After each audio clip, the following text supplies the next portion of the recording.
Hi friends, welcome back to our channel. இந்த வீடியோல washing machine எப்படி நாமளே க்ளீன் பண்ணுறதுங்கிறத தான் ஷேர் பண்ணியிருக்கேன். இது எல்லாருக்கும் தெரிஞ்சிருக்கும்னு நினைக்கிறேன். தெரியாதவங்களுக்கு யூஸ்ஃபுல்லாக இருக்கும் இல்லையா, ஸோ அதனால தான் ஷேர் பண்ணியிருக்கேன். இது வந்து ஆன்லைனில் ஆர்டர் பண்ணியிருந்தேன். ஒரு பாக்ஸில் வந்து 3 பேக் இருக்கும்.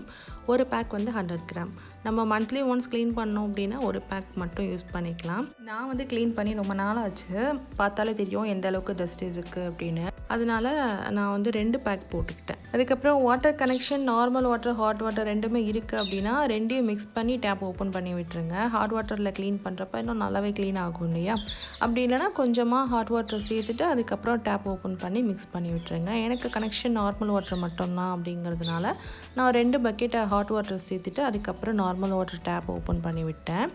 இதுக்கு ப்ரோக்ராம் வந்து நம்ம டெய்லி வாஷ் பண்ணுறதே வைக்கலாம். ஆனால் அது வச்சா 1 ஹவருக்கு மேலே ஆகும் அப்படிங்கிறதுனால நான் ப்ரோக்ராம் 11 செட் பண்ணிக்கிட்டேன்.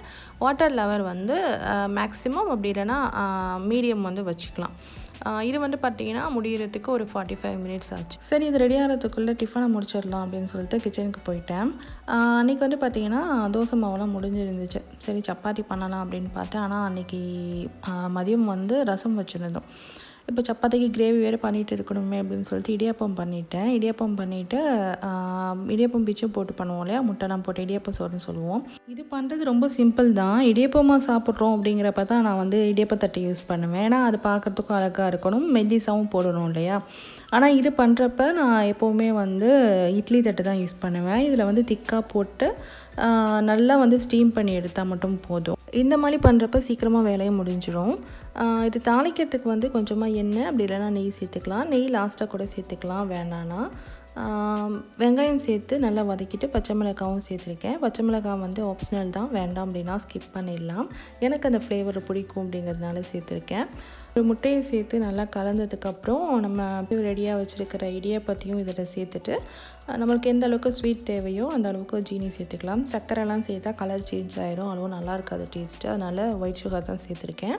லாஸ்ட்டாக கொஞ்சமாக மல்லித்தலை சேர்த்துட்டு வேணும்னா கொஞ்சமாக நெய்யில் முந்திரி திராட்சை எல்லாத்தையும் வறுத்து சேர்த்துட்டா ரொம்பவே நல்லாயிருக்கும்.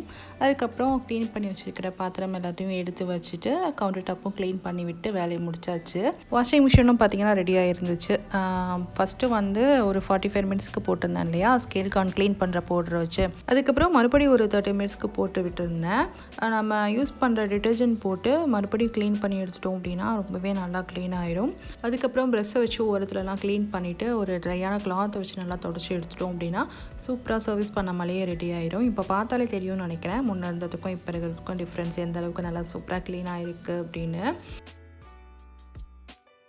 அவ்வளோதான் வந்து அன்றைக்கி க்ளீன் பண்ணேன். ஏன்னா வெளியே க்ளீன் பண்ணணும் அப்படின்னா பைப் கனெக்ஷன் வந்து கட் பண்ணணும். ஆனால் அதில் வந்து ஒரு சின்ன ப்ராப்ளம் இருந்துச்சு.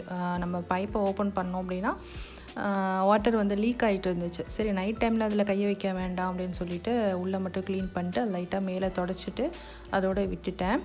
இந்த வீடியோ உங்களுக்கு யூஸ்ஃபுல்லாக இருக்கும்னு நினைக்கிறேன். யூஸ்ஃபுல்லாக இருந்துச்சுன்னா லைக் பண்ண மறக்காதீங்க. அதே மாதிரி சப்ஸ்கிரைப் பண்ணிவிட்டு பக்கத்தில் இருக்கிற பெல் ஐக்கானையும் ப்ரெஸ் பண்ணி வச்சுக்கோங்க. தேங்க்யூ ஸோ மச் ஃபார் வாட்சிங்.